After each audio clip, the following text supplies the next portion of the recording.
Every great business story begins with a big question. For a group of Ontario dairy farmers in the 1950s, that question was simple. What if they weren't competing against each other, but they found a way to cooperate? At a time when many families weren't sure about the future, these farmers imagined something stronger. They believed that by joining forces, they could create a business that belonged to them, one where their voices mattered and their communities could share in the benefits. In 1958, that vision took shape as Gay Lea Foods Cooperative.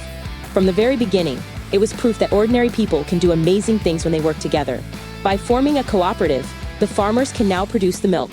They can process it to make things like butter and cheese, and they can have it sold in grocery stores using their own Gay Lea brand.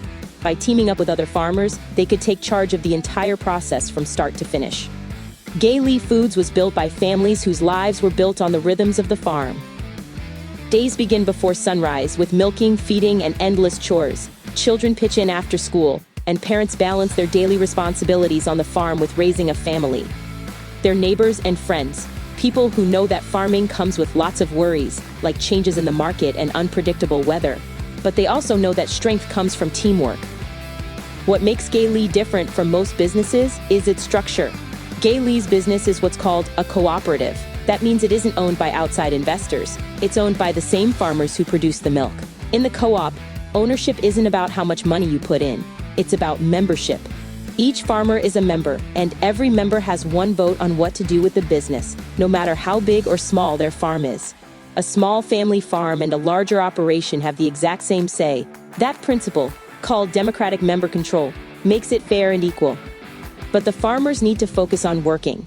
So they pick someone to represent them at meetings where they share ideas. They also pick a group leader called a director, and the director helps guide the overall business. That's a system built on trust and participation. And when the co-op does well, the benefits come back to its members. Since 1958, Gay Lea has given back over $260 million to farmers. That means the farmers aren't just supplying the milk, they directly profit from the success of the business that they own. For Gay Lea, being part of a cooperative isn't just about food. It's also about learning and leading together. At Gay Lea Foods, education has always been a priority. The co-op invests in training so that farmers can learn to be better business people. Some of them can even attend workshops where they build skills in communication, financial literacy, and decision-making. By learning together, they strengthen both the organization and their own communities. And for the directors, they get special training to make sure they have everything they need to make smart business decisions. In fact, education is a really important value that cooperatives all around the world share. It means that a co-op like Gay Lea doesn't just make dairy products. It makes leaders who carry the spirit of cooperation.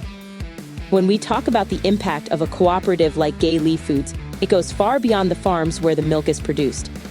Today, Gay Lea works with more than 1,300 dairy farms across Ontario and Manitoba and employs nearly 1,400 people in processing plants, distribution centers, and offices. Together, they handle roughly 25% of all the milk produced in Ontario, a major contribution to Canada's food system. And they also work closely with the community. Since 1997, the co-op has been teaming up with Second Harvest. They're one of the largest food rescue organizations in Canada, and they work to reduce food waste and fight hunger. In 2023, Gay Lea gave more than 3.6 million meals to Canadians in need. For these farmers, employees, and communities, it's very simple. Food should never go to waste when people are in need. By combining business success with social responsibility, the cooperative way of doing business isn't just about building a business, it's about strengthening the whole community. The story of Gay Lea Foods is also the story of the cooperative spirit in Canada, and there's cooperative businesses in almost every industry in the country, from credit unions and housing to healthcare, renewable energy, and food. What makes Gay Lea's story so interesting is how much it reflects those cooperative values. You got farmers working together to control their own future.